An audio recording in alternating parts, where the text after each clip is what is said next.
Just as technology is revolutionizing sports, it's revolutionizing the real estate game too. This should come as no surprise to you, but you must dial in and you must incorporate tech along with personal touch in your business, or you'll be left behind and you will not be winning any championships anytime soon. So stay tuned, we're gonna dive in. What's up, guys? Jeremy Kane, Real Estate Agent Playbook. Thank you so much for tuning in. As always, please share the episode on the podcast side. If you are watching on YouTube, like, comment, subscribe, helping to grow both of those communities as I aim to help real estate agents win every single day at the game of real estate. So absolutely, why combine tech and touch? You can do it the old school way. You were at that brokerage and that guy who sold houses 30 years ago is up there telling you 4x4 cold calls, do this, this is the way to do it, open houses, whatever that may be, absolutely is the case. But did you know technology is a lot different than it was 30 years ago when they were selling homes? So we want to make sure that we're incorporating technology and pulling some of those personal touches, right? They're right. You absolutely can win in this industry by doing those old school things because they all involve that personal touch. They all involve, conversation, belly to belly, stuff like that. And so that absolutely helps, but let's pull some tech in too to absolutely scale your business, right? Because these days you can sell a ton more houses that you could back in the day when they were carrying paper files around, writing on the front of the manila envelope. No offense if you still do that. I think it's cool, but absolutely, you must use tech in your business or you will be left behind or you'll just be stagnant, right? Because it's so much easier to scale with today's digital tools. So let's talk about the essential tools. First things first is a CRM. The best CRM that is out there is the CRM that the agent uses. So you must find something that works for you. There's a ton. Obviously, within my group, you get KV Core for free through EXP. You get that wonderful website. KV Core is very good on the front end. I use Chime, which is also offered at a major discount within our group because that helps with nurture a little bit on the back end. I don't do as many, cold leads and things like that. So you got to find one that works for you and absolutely use it. But if you're not using your CRM, it doesn't matter which one you have. It doesn't matter which one you're paying for every single month, which one you're getting for free. So make sure you find a CRM that works for you, that makes sense in your head, because if it makes sense and it aligns with all the things you need, you will absolutely see the difference. Next is those softwares, anything that you use, editing softwares for video. If you're doing the virtual tours yourself, which I highly don't recommend virtual tour softwares there, but make sure that you're not taking these softwares and overusing your time in those areas. We must outsource and do the thing, but we also have to use technology in a way that makes sense. So if you're a graphic designer and you can design a thumbnail in 5 minutes, great. Okay, because that's about all it's worth, because you can get it done on Fiverr or something for, $5 to $10. So make sure you have the software you need. Make sure you're using the software, whether that's, building flyers or, whatever specialty you have, make sure you're doing that. Some softwares include, posting across multiple social media channels. Just dial in those right softwares so that you can absolutely use them. The new softwares, these apps on the phone, these time management, your calendars, all of those things, make sure that you're not only, looking into them and learning and using them actively, but make sure that they're not just going, on the back burner. Oh, that's a great app. I do this all the time. That's a great app, and then 10 weeks later, I'm looking through my phone and all of a sudden it's like, oh, what happened? What's that one? Oh, I was really going to use that, but I didn't. So I must not need it.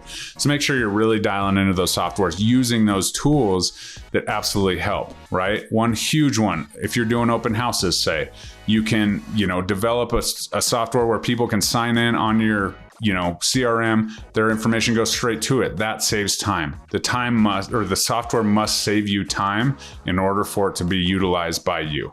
If it's taking more of your time to figure out how to use it and do it, that's not what they're there for. Use it as a tool to shorten your time invested, because then you can free up your time for income producing activities versus figuring out the new technology. automated marketing tools, right? I would be remiss to have a technology conversation without talking about AI and ChatGPT. And you can think of all the things that you want. You can say all the things you want about it. But if it helps you even, get some ideas, I know I use it a lot for my video scripts, right? It's just putting ideas out there. Then I go back in and I put the personal touch. Please do not copy and paste from ChatGPT or anything into, existence. You must put your own personal touch on it, because who knows where it's getting it from. So you don't want to get into too many copyright issues there. So make sure that that's the case. But using those automated tools, right? If you're, using websites and different email newsletter and mailers and stuff like that, make sure that you're using Zapier to take the information and delegate it all the way across the board to all those different platforms, so that you're not manually entering it, in your email software, in your, marketing mailer software or anything like that. So make sure you're using, technology and those automations to your advantage, not your disadvantage. And this goes back to, what I just said about, ChatGPT and all the things. Make sure that you are personalizing it, right? You can take the information, but if it's a personal message, make sure you're going in there and doing that. You cannot automate your customer service and your personal touch into your business. You can automate the tasks. You can automate, some of the stuff, the, time of year it goes out and all of that, but you must go in there and just refine and put the personal touch on it before it goes out, because, we're trained every single day to be like, oh, that's fake, that's spam, this is that, because we just reject it, because we have to protect our time naturally, because there's so much coming at us. It's so much, at one time. So make sure that you're incorporating that personal touch. Otherwise, you're just like a computer. And if you're just a computer, your client's probably like, well, I could probably just buy from a computer then. So, and you don't want that. So make sure that the personal piece is put it in there. Make sure it's your personality, and essentially use tech to facilitate, not replace. Right? So help you, be more time effective, be more, on top of it, right? Oh, haven't called them for this quarter. Let's call them. Boom. It's right there in your CRM. It's right there in your tech, but then you got to call. Don't send them an auto dial voicemail. No one likes those voicemail drops. Let's be real. So make sure that that's the case, unless, you're having an event or something, you want to invite a bunch of people. Personally, I get it totally, but your voicemail drop should not be automated for just traditional outreach. I'll tell you that right now. Okay, and this is a big one. Once you're automated, once everything's fully set up, make sure you're utilizing that time you saved to spend more time with your family, or spend time at income producing activities in your business. Because if you're just automating and you're paying for this software to do this, and now you have free time and you're just, playing Madden or texting your friends all day, make sure that you're using that time wisely, so that money invested into it isn't, a negative, right? As we talk about a ton, figure out what your hourly wage is, figure out what your gross commission was last year, how many hours a week you worked approximately, and that's your hourly wage.